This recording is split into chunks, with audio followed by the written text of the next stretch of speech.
Eta ze metodologia esan hori Kataluniatik ekarri zen duena?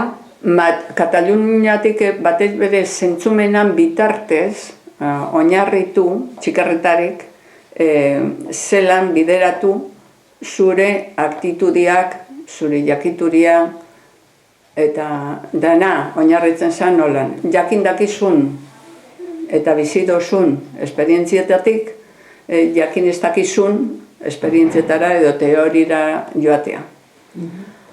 Eta gero sortu zen saioka metodoa, horretan oinarrituta eta beste gauza batzuetan. Saioka guretzat lan handia egin behar izan genuen, saioka metodoagaz.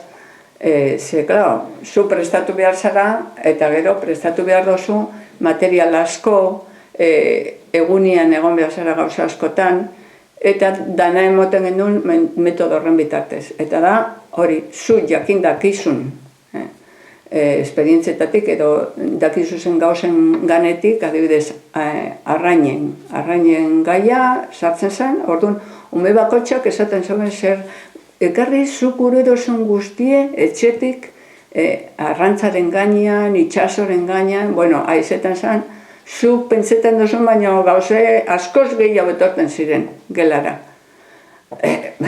Amuek, sareak, kortxoa peskanditeko danatarikoa, kaino berak zer esan egertzen, eta hori dana ipinten zen duen orman. Gero proiektu hori gauzatzeko bukaeran egiten zen plastikera bai, matematika dana, historia dana gai horren inguruan. Eta gero plastikara eramaten zen dut, egiten zen dut proiektu bat maia gainetan ipini, horren material guztiak, muralak.